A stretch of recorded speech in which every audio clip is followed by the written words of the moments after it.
ஜீவகீதம் சூடும் நேரம் என்னவோ இன்பம். கர்த்தருடைய பரிசுத்த நாமம் மகிமைப்படுவதாக. ஆசீர்வாதங்களை கொண்டு நிறைந்த அந்த காலை வேளைக்காய் கர்த்தருக்கு நன்றி செலுத்துகிறேன். வெளிப்படுத்தல் விசேஷம் 2ஆம் அதிகாரம் 10வது வசனம். நீ படப்போகிற பாடுகளை குறித்து எவ்வளவும் பயப்படாதே. இதோ நீங்கள் சோதிக்கப்படும் பொருட்டாக பிசாசானவன் உங்களில் சிலரை காவலில் போடுவான்.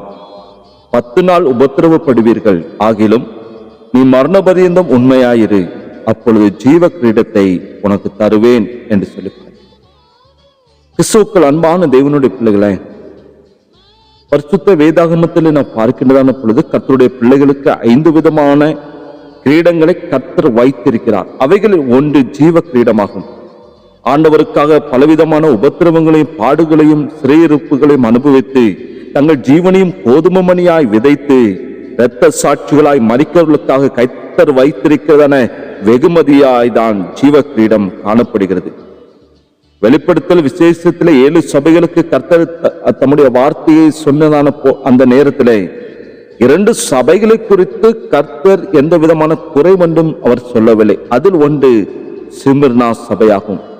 இந்த சபையினுடைய விசுவாசிகள் ஆண்டவருக்காக பலவிதமான பாடுகளையும் கஷ்டங்களையும் கவலைகளையும் காவலையும் அவர்கள் ஏற்றுக்கொண்டவர்களாய் காணப்பட்டார்கள்.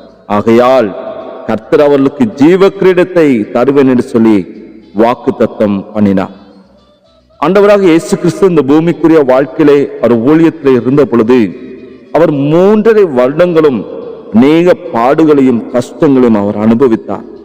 யூதர்கள் அவரை கொலை செய்யும்படியாக முயற்சி செய்த பொழுது ஏரோது அவரை கொலை செய்ய மனதாயிருந்தான் என்று சொல்லி லூக்கா எழுதின சுவிசேஷத்தில் நாம் வாசிக்கிறோம்.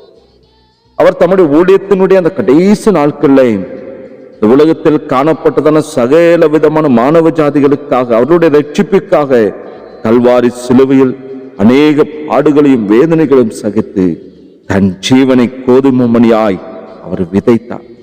அவரை பின்பற்ற விரும்புகிறவர்களும் அவரை போல தங்கள் சிலுவையை எடுத்துக்கொண்டு பின்பற்ற வேண்டும் என்று சொல்லி அவர் கற்றுக் கொடுத்தார்.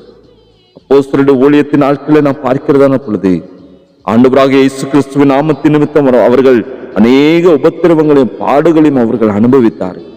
அநேக உபத்திரவங்களின் வழியாய் தேவனுடைய ராஜ்யத்தில் பிரவேசிக்க வேண்டும் என்று சொல்லி அவர்களும் இந்நாட்கள் நமக்கு கற்றுக் கொடுத்திருக்கிறார்கள். அப்போஸ்தலர் நடபடிகள் 14ஆம் அதிகாரத்தில் நாம் பார்க்கிறோம்.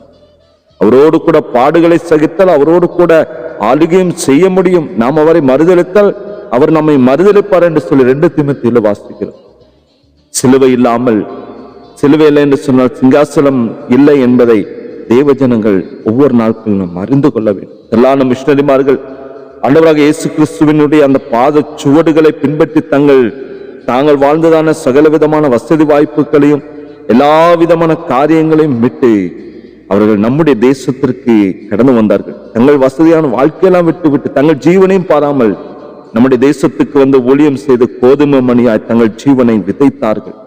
மரணபரியந்தம் உண்மையுள்ளவர்களாக தங்கள் விசுவாசத்தை காத்துக்கொண்டு கர்த்தருடைய பணியை மிகவும் அர்ப்பணிப்போடும் தியாகத்தோடும் செய்தார்கள். அவர்களுடைய அந்த ஊழியத்தின் பலனாக தான் இன்று நாம் ஒவ்வொருவரும் காணப்படுகிறோம் என்பதை மறந்துவிட வேண்டாம். கிறிஸ்தவ வாழ்க்கை என்பது ஒரு சுகபோகமாக வாழ்கின்றதான ஒரு வாழ்க்கையின் நாட்களில் மாறி போய்கொண்டு காணப்படுகிறது. அவ்வாறு போதிக்கிறவர்கள் திரளாக எழும்பிக் கொண்டிருக்கிறார்கள்.